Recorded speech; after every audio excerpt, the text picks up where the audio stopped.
I always believed that if you control what people see, you control what they believe. As a high-end luxury interior designer, my entire career was built on creating beautiful, flawless facades for the city's elite. My husband, David, was a senior computer vision engineer who developed facial recognition algorithms for security firms. He was incredibly quiet, wore faded hoodies, and spent his weekends tinkering with local servers in his basement workshop. While I was out at charity galas rubbing shoulders with multimillionaire developers, David was staring at pixel densities and code. I treated him like a background technician who kept our home automation running perfectly. I decided a woman of my social standing deserved someone who operated in the spotlight. That person was Christian. Christian was a wealthy real estate mogul and one of my gallery's biggest clients.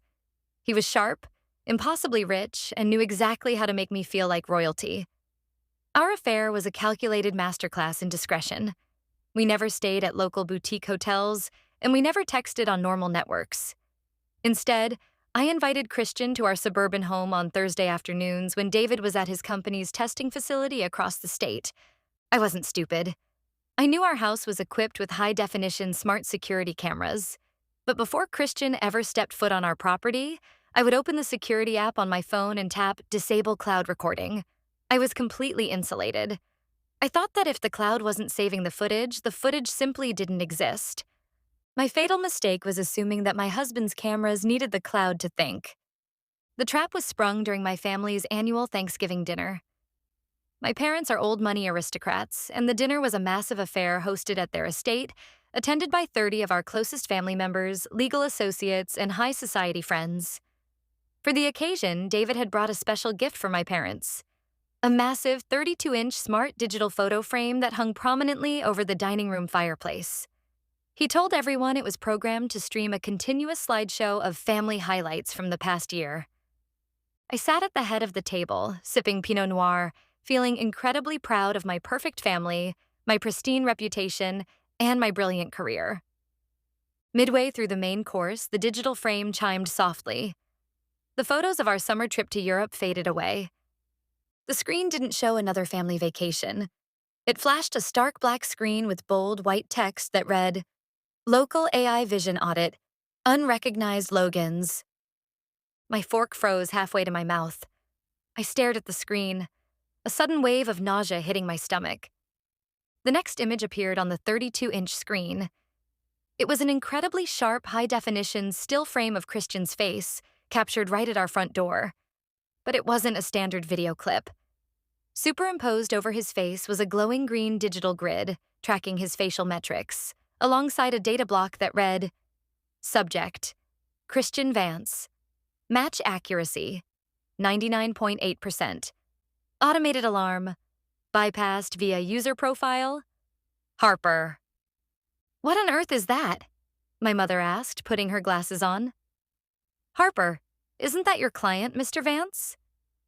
It's just a glitch with the home security integration, I stammered, my voice dropping an octave as panic seized my throat. I shot a frantic look across the table at David. David didn't look panicked. He was calmly cutting his turkey, completely unbothered. I grabbed my phone, desperately trying to log into the home network to shut the frame down. Access denied. Primary architect secure. The digital frame advanced to the next slide. This one showed a timeline spreadsheet. It logged the exact dates of the last 6 months. Every single Thursday afternoon was highlighted in bright red. Next to the dates, the data read, Cloud streaming manually disabled, Local Edge AI Core, active, Occupancy detected, Master bedroom, Audio telemetry, High frequency anomaly. Beneath the text was a crystal-clear night vision frame captured from the corner of our master bedroom. It showed Christian and me completely compromised. The entire dining room went dead silent. You could hear the ice melting in the water glasses. My father slowly lowered his wine glass, his face hardening into absolute disgust. David, my father said, his voice dropping like an anvil. What is this? It's my latest algorithm, David said smoothly, wiping his mouth with a napkin and standing up. He looked around the room, completely calm. Harper thought that disabling cloud recording erased the data, but the cameras I designed run on local edge computing. They process, analyze, and store facial recognition data directly on the hardware's internal drive, completely independent of the internet. He turned to look directly at me, his eyes colder than the winter air outside. "You told me I was boring, Harper, because I only looked at pixels in a dark room," David said quietly. "But pixels don't lie. Every Thursday, your phone turned off the stream, but the local AI kept tracking Christian's face. It logged his arrival, his departure, and exactly what the two of you did in the bed I paid for." "David, stop this right now," I screamed, tears finally spilling over my burning cheeks as 30 of my family members stared at me in horror. "It's already stopped, Harper," David replied, pulling a sleek leather briefcase from beneath his chair. "The full local hard drive array was duplicated and delivered to the gallery's ethics committee and your primary investors this morning. Using a client to fund your lifestyle violates your firm's morality clause. Your partnership has been dissolved." He walked over to my father, placing a legal folder on the table.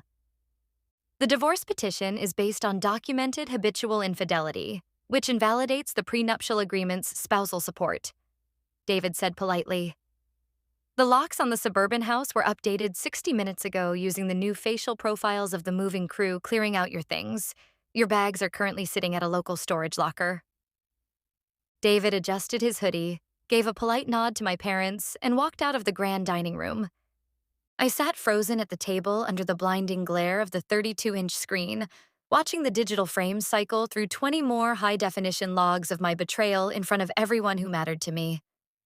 I had spent my entire life engineering a flawless, beautiful illusion, completely forgetting that in a world built on computer vision, the walls are always watching, and the truth eventually renders in perfect clarity.